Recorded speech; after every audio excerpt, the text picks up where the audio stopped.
জুলাই জাতীয় সনদের কপি আমরা হাতে পাওয়ার পর আমাদের দৃষ্টিগোচর হয়েছে ঐকমত্যের ভিত্তিতে সম্মত কয়েকটি দফা আমাদের অগোচরে পুনরায় সংশোধন করা হয়েছে। যেমন মরহুম শেখ মুজিবুর রহমানের ছবি সরকারি বেসরকারি অফিসে টাঙানো সংক্রান্ত বিধান অনুচ্ছেদ 4 ক বিলুপ্ত করার বিষয়টি সনদে অন্তর্ভুক্ত করা হয়নি, যদিও প্রায় সকল রাজনৈতিক দল সম্মতিপত্র দিয়েছিলেন।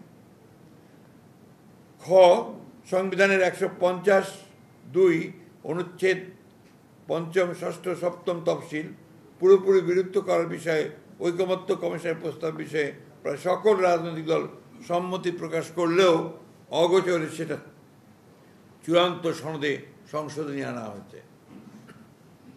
জুলাই সনদ 2025-এর বাস্তবায়নের প্রক্রিয়া সম্পর্কে জাতীয় ঐকমত্য কমিশনের 28 অক্টোবর সরকারের কাছে পেশ করা হয়েছে।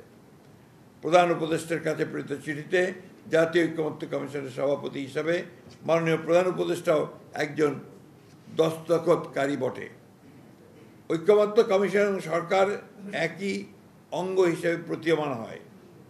উক্ত পত্রে জুলাই সনদ 2025-এ সংবিধান সংস্কার সংক্রান্ত বিষয়গুলোকে দুইটি বিকল্প পদ্ধতিতে বাস্তবায়নের এবং আইনগত ভিত্তি প্রদানের জন্য সরকারের কাছে পেশ করা হয়েছে। চিঠিতে বলা হয়েছে, জুলাই জাতীয় সনদ 2025-এ সন্নিবেশিত সংবিধান সংশোধন সংক্রান্ত বিষয়গুলো কার্যকর করার উদ্দেশ্যে সরকার জুলাই সনদ সংবিধান সংস্কার বাস্তবায়ন আদেশ 2025 শিরোনামে একটি আদেশ জারি করবে।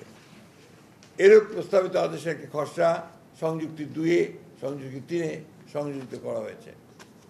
সরকারের এরকম আদেশ জারি করার এখতিয়ার নাই।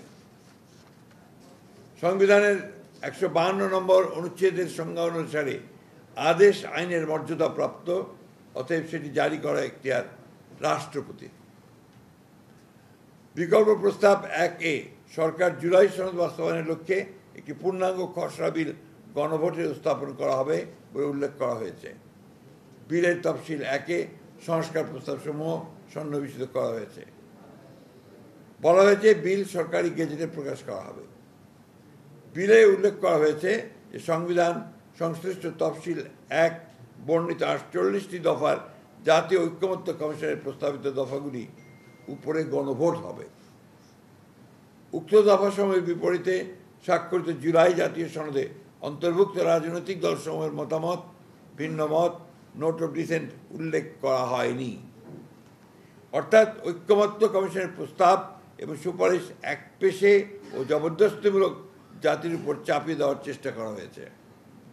তাহলে এটাই প্রতীয়মান হয় যে দীর্ঘ 1 বছরব্যাপী সংস্কার কমিশন ও জাতীয় ঐকমত্য কমিশনের সাথে রাজনৈতিক দলসমূহের দীর্ঘ ধারাবাহিক আলোচনা ছিল অর্থহীন, অর্থ ও সময়ের অপচয়, প্রহসনমূলক এবং জাতির সঙ্গে প্রতারণা।